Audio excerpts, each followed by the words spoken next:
Wagano, Nogi Damkani Sakar is Pau Ponga the Niam Tauribani, Tirabi Mayam, not only a quickie relief came the labor Katana Tabata, Manipur the lady, but our praja Punama, both hill in the valley. Makhoisi, Gomengi, white colored job to Loina Pangman the Nina, white colored job hung the Vision Goikoina, Maduki Mogi the Mutania Haidana. One family, one livelihood. Already we lost so probably, said Gomengi. Adu Yam Live TV Quiggy is asking. Inauction, Tizamba Wali, apply to Bowali, hotnaba Wali. Kang never honaba su one a day. Planning departments does 100 crore last 2 years targale. Apply to the Jaketan Hangapakanda, Talaga Tokwe. Machak Piri, but make you banky neom niti happen maybe in the Maduki. Procedure to the lapses will be other banana. Adukumbasia Sankarado, Madu main Madu, meaning the Equia Swibus. Free the funding. Again, Mana, Miki Gano. Masai Bishnupur Gira and me could travel, Kilogram with Katalai, SS Tobogi the Latte, Kanano Quinaki do Risado. Kirisi, knowledge what Paguni, knowledge one at the Kiwi, knowledge Qui, asigi Kodong Sabaloga, just a little uphill.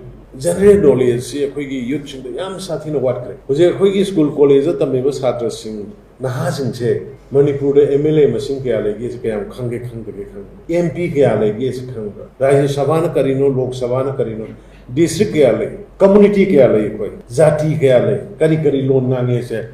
She Kanga 80-90% Naha Naigreba. A quickie is asking the proper knowledge.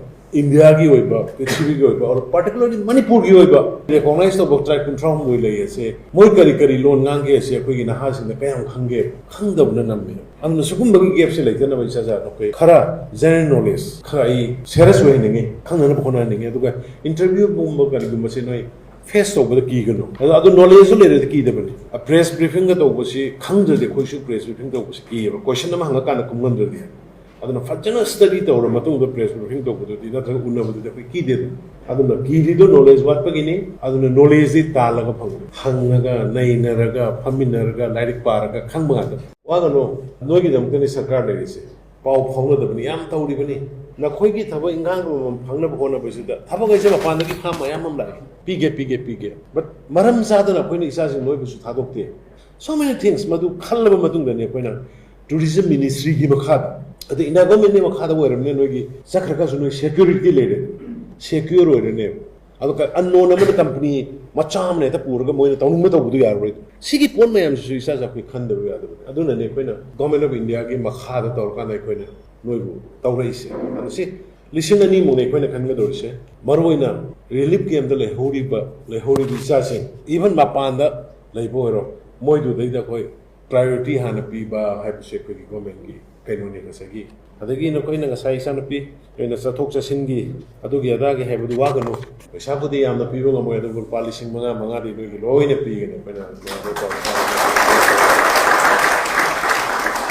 dagi amma ngasai gi perfumes haba hindu college gida yauruba moi kuntha do adugi na immediately moi gi sit mani hadi walking thaba hobo ya janaba mana masing ado ida to ko podo doroga thaba hobo ya janaba sit money oina koi planning gi kuthangda tawro kanda lupa lising yankai without cholesterol assurance adum pine na ba moi gi lising yankai piragani ha jana simahi ga kokse moi gi tawro iba development du gi matungin moi na scope to koi sidang kidang chawna tawge akoi level tara pirge level mari manga se na ge work set sage kotke adugumagi noigi provision lairagana hojiki perfume sabagi sakpi ruribuduna wax se saba khoppa kedo pami haragana khoigi one family one livelihood or startup ta through deputy commissioner da startup ki scheme gi makhada no you can get up to 1 crore noigi performance noigi thabak dugi matungina ado hojik aho bugi oina di